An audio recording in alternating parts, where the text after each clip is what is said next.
Welcome back to Good Morning Sri Lanka. In case you just tuned in, we're speaking about male models or men in the fashion world in Sri Lanka. Right now we have another guest joined with us, Azad Maulana, a fashion stylist. How are you doing? Good morning. Good morning to you. Good morning, Azad. Good morning to you. How has your morning been so far? It's been a stylish start to the day? Mornings are generally not like that. It's pretty much slapping on your... Yeah, it's always been like... You look very sharp, yes. I try my level best to. Yes, it's been good. Right. Okay, so you're a stylist. Yes. What made you get into that sort of career? I think what started off as design went into styling because styling is not something that I started planning on doing. Right. I was in design and gradually kind of moved into styling where I found an area where I felt more comfortable doing. So I stuck by it and I've been doing it for almost like 5-6 years now. I enjoy it a lot more than design. This is your passion? Yes, well, the fashion industry is my passion overall. Okay. As I always say, and this is a stepping stone in the industry altogether. Right. Yep. And being well groomed and well styled is very important now, isn't it? It's very important. Metropolitan, metrosexual man, or anyone. Yes, I think in the past 10 years things have changed in Sri Lanka. If you take Sri Lanka for that matter, overall, globally, yes, but in Sri Lanka things have changed in the last 10-15 years, and men are as concerned about their looks, their skin, their hair, the way that they dress, the way they coordinate their clothes as women, which is great. Yes. I think it's superb. I think and very important. I always find that it's the males who are more interested in the brands of the clothes as well as how expensive something is. Oh, that is no, women will go in, they will browse, they'll try to find the most cost-effective piece of clothing. They spend a lot of time shopping, but men just go into a shop, they get something, they and come up with it. I think for men it's quite limited. Even in this country, it's very limited. Whereas for women, there's enough and more labels, brands, clothing available for that matter. So I think for men, I think things are changing gradually. Things are definitely looking up for men, not just as far as clothing, as even as far as Adrian was talking about, even in the modeling industry, things are changing, and I think it's for the better. Right. Yeah. Right. So, fashion stylist. Yes. I'm guessing it's styling fashion, but please tell us, for the people watching at home, what does a fashion stylist actually do? A fashion stylist basically takes what a designer designs and puts it together in the concept that the designer wants or a brand wants. Oh, I see. So it's putting together a concept. It's not just sending out a shirt or a pair of pants or a jacket. It's combining it to make it an overall look that particular brand or client or designer wants for him or her to be portrayed. And having a fashion stylist is something that's catching on in Sri Lanka, is it? It's very important, I think. It's very important. I think Sri Lanka is now recognizing it in the last 5-10 years, but it's been there globally for a very long time. But Sri Lanka has picked up on it, and I think I've worked with quite a lot of brands, and they are using a stylist to bring in to bring the whole thing together. You mean even corporate brands, things like? Yes. All right. Yes. It could be a runway show to a photo shoot or a music video for that matter, even in advertising. It's just to bring a certain look into the final product, to keep it polished, to give it sense. I see. And speaking about grooming as well, Adrian, now let's get back to you. Being a model also means that your physical appearance at the end of the day does matter. So how do you keep fit and you keep yourself well groomed? And yeah, I think we put a lot of effort to working out, staying fit. Staying fit is a big part of being a model in any gender, and also staying groomed, yes, because it's, as I said, it's like a field where everything comes all together all of a sudden, and if you're not there up to date, then I don't think you can work with the industry. It's very fast moving. So yes. Now I know the both of you are in the fashion industry. Trends move really fast now. Yes. How do you keep up with it, Adrian? Basically, if you look up to the international industry of fashion and how things go in there and the fashions change, like they change day to day. We can't keep up with it. That's why people like this exist. And that's why Azad is the mastermind behind keeping up exactly. with it. So they will choose the right thing. I think that's what is we in as an individual, like anyone else, we try to.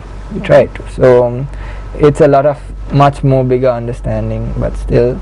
So looking at the international fashion industry, and so we try to do, but some things are appropriate, some things are not. So, All right, yes. and your thoughts, Azad? I think as models have their own personality and the way they dress. But when it comes to when they get onto an assignment or project, I think part of my job is to try and portray what the client wants. So as far as trends are concerned, yes, there may be trends that Adrian, for instance, if you take Adrian, for example, is not used to, but as a model he has to, Yes. because it's part of his job. Yeah. So if the client requires him to, I don't know, maybe do something which is completely different, like to what he's used to, as far as clothing is concerned, he might have to do it because it's part of what he's hired for. I think models, at the end of the day, I mean, they do need to project personality, but if you take an overall, they are they're a hanger, so they are, they have to project what the designer or the stylist or maybe even the client wants. Right. Azad, tell me a typical day when you work. Well, it depends. It depends. Thankfully, in Sri Lanka, styling is on somewhat of a low-key, on job scale, if you think about it. So if I don't take too many assignments per day. So I generally, if I were to have a shoot in the morning, I just focus on that, because a lot of time and effort is spent preparing for the shoot. It's not the day of the shoot, but it's before that, going and picking out clothes, getting everything organized, making sure models are on time, making sure the fittings are done, and making sure the fitting is proper, and that each and everything is coordinated. If, for instance, a show happens, models are generally bought in 2-3 days beforehand, Right. for a fitting. Okay. They have to do a fitting. So that there won't be any malfunctions at the end of the day. And I asked you this question before. I said, usually on fashion shows there tend to be numerous malfunctions, but you said not on my watch. Not on my watch. How do you prepare? Tell me. Okay, keep going. Tell me. I can be a bit OCD when it comes to my work, Right. completely. So I make sure that I prepare everything beforehand. That's why I said, as far as the stylist is concerned, he needs to make sure that the models are calm, and that I'm calm, and whoever I'm working for at that moment, the designer, the client, whoever, is also calm. So it's my job to keep everything sort of like, okay, not to provoke any panic backstage or on the set. So everything, I try and make sure that everything is done beforehand, and on the day of the assignment, it's just to do the assignment, so you don't have to sort of think, oh, did I forget this, or did that model try this on, what are we going to do, contingency plans, everything have been organized so that there's no problems. But there are the odd malfunctions that do happen, very rarely on my watch, but they do happen once in a while. Zippers break, but you just have to make sure that you're prepared for all these things. Okay. Right. So now you've been in this industry for quite some time. Yes. How did you get started? Well, I'm pretty sure there weren't much schools or some. no, when I institutes started, out it was just the garment industry, and Right. it was the garment industry, the quota system was going down, Okay. etc., etc.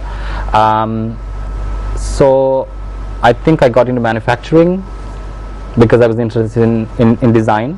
So I had to learn the technical side of Right. things. Then moved on from there to retail, and then into styling, and then worked for publication, editing a magazine, scouting models, etc., etc., and finally sort of wound up in styling, because that's where I feel I can contribute a lot. I think it's important that stylists are there for clients and in the industry, because they are the next thing to the designer as far as guidance is concerned.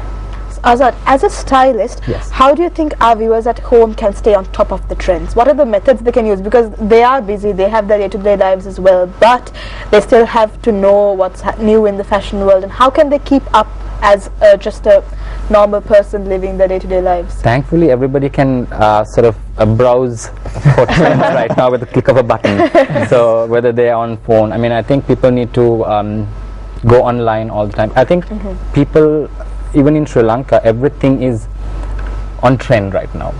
People are very aware of what's going on. The youth, especially of Sri Lanka, are very aware of what's going on.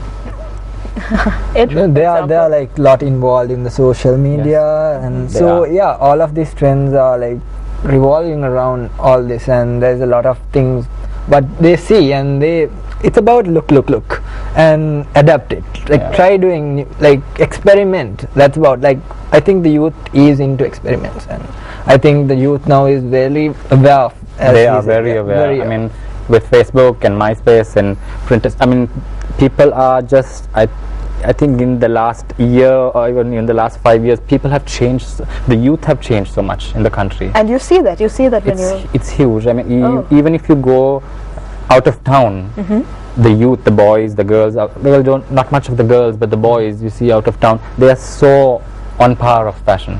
I mean, you see brands that in Colombo that you see out there, and you think, wow, you know, it's amazing how far they've gone. Yeah. Right. But Let me ask you this. Now, this is something I've always wanted to ask a fashion stylist. All right, so trends, speaking about Lady Gaga, if you go back, and that whole crazy sort of stuff actually caught on in Vegas and things. Do you think that, not to that, maybe, yeah, that extreme sort of, you know, style, would that ever reach Sri Lanka? the What do you think? avant-garde look, yeah. Yeah. I think in Sri Lanka, I think as even with the radical state of fashion right now that we have, I don't know whether they are still ready for something like that yet. Right. I think that's completely cutting edge, and I'm yet to meet somebody in Sri Lanka who would done something or something close to that. It would be great to see that. I mean, somebody to do that. But I mean, in the past, yes, there have been people who have been very, very out there in fashion. I'm Right. talking way back, even before I was born. Okay. I don't know whether I can mention names, but fashion icons of the yesteryear in Sri Lanka, they have made names. But right now, I don't know. I don't know whether there's... But would you say it would ever catch on, or do It you would, say I suppose. it would just take time? It would take a lot of time, I think. Because in places like, you know, Korea, the Gangnam province, isn't it? Yeah. I mean, if you walk down that street, you can see Yeah. a lot of crazy fashions going Yeah. on there. So Yeah, that like might true, yeah. that You might never catch know. on in Sri Yes, Lanka, you never right? know, yeah. I think it also involves the individuals thinking, I mean, to exactly. do the change. Yeah. Right. And then everyone around, like people, though they see these changes, they like really don't, they're scared to adapt it. Yeah. Okay. They're scared, and when they see someone close to them in the same society, in the same platform, they try it. Then they try it. If they see someone, and if it's like, if they think, okay, the society thinks this is okay, I think I should do a little changes, make this happen, then only I think that change comes. I think if there is individuals who want to do it and are scared, holding back, I think they should do it. That's what takes the community into the next level, yes. But there have been change, I think. There is change. You see, I think right now you see so many different types of people with different styles, even in this small city of Colombo. You get all the different categories. I hate to use the word, but different stereotypes of style Right. that you see. It's just amazing, and you think, wow. I'm amazed sometimes. It's just phenomenal how things have changed. Right. I Really want to get fast. into detail about the stereotypes of fashion, but we go into a quick commercial break. We'll be right back with more Good Morning Sri Lanka, but make sure you do visit our Facebook page on www.facebook.com/Good Morning Sri Lanka. Click the like button, stand the chance to win MTV merchandise. Y'all. See you after the break.